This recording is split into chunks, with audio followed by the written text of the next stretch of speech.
महापरिनिर्वाण दिन या निमित्तानं चैत्यभूमीवर भीम अनुयायांची गर्दी झाली। चैत्यभूमीवर लाखो अनुयायी अभिवादनासाठी येणार असल्यानं मुंबई महापालिकेच्या वतीनं जय्यत तयारी करण्यात आली आहे। या सर्वांच्या निवासाची, जेवणाची आणि इतर व्यवस्था मैदानावर करण्यात आली आहे।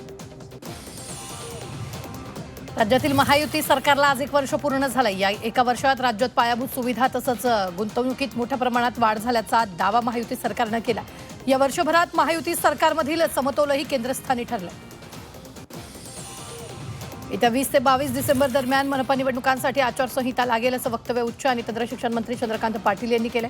राज्यातल्या 264 नगर परिषदा आणि नगरपंचायतीच्या निवडणुकींसाठी मतदान पार पडलं असून आता उत्सुकता आहे निकालाची। मतमोजणी ही 21 डिसेंबर रोजी पार पडणार आहे। या दरम्यान आता राज्यातल्या महापालिका निवडणुकांची आचारसंहिता कधी लागणार, यासह राज्यात युती होणार की त्याही स्वतंत्र लढल्या जाणार, याबाबत मोठं वक्तव्य मंत्री चंद्रकांत पाटील यांनी केलेलं आहे।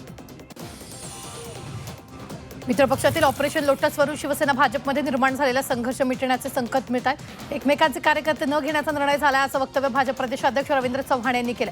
या संदर्भात उपमुख्यमंत्री शिंदेंसोबत चर्चा झाल्याचं त्यांनी म्हटलं।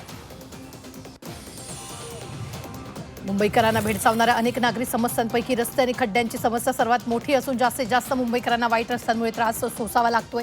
भाजपनं निवडणुकीच्या तोंडावर केलेल्या सर्वेक्षणात 65% मुंबईकरांनी रस्त्याची समस्या सर्वाधिक त्रासदायक असल्याचं म्हटलेलं आहे। मुंबईत भाजपचा महापौर बसल्यास आपली कॉलरही टाईट होईल असं वक्तव्य राज्याचे कौशल्य विकास मंत्री मंगलप्रभात लोढांनी केलंय। मुंबई मनपा निवडणूक जिंकणं ही कुणा एकाची जबाबदारी नसल्याचंही त्यांनी पदाधिकारी आणि कार्यकर्त्यांना सांगितलं।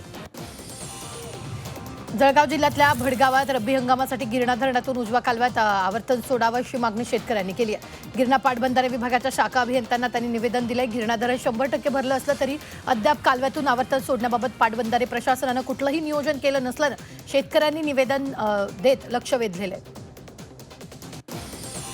जालन्यातील अतिवृष्टी पीक अनुदान वाटपातील गैरव्यवहाराप्रकरणी अंबड घनसावंगीत 24 कोटी 90 लाखांचा अपहार झाला। या प्रकरणी अंबड पोलिसात 28 गुन्हे दाखल करण्यात आले। यातील 8 जणांना पोलिसांनी अटक केली, मात्र उर्वरित 21 जण अद्याप फरार आहेत। तर जिल्हा प्रशासनाकडून ही तपास संत गतीनं सुरू आहे।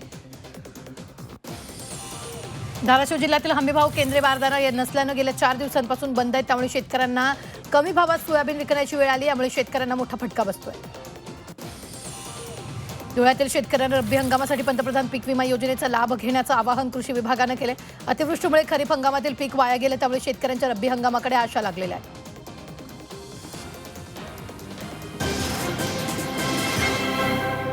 3 मिनिटात 30 बातम्या पॉवर्ड बाय बाबा जाधव मसाले, खजिना मराठी चवीचा।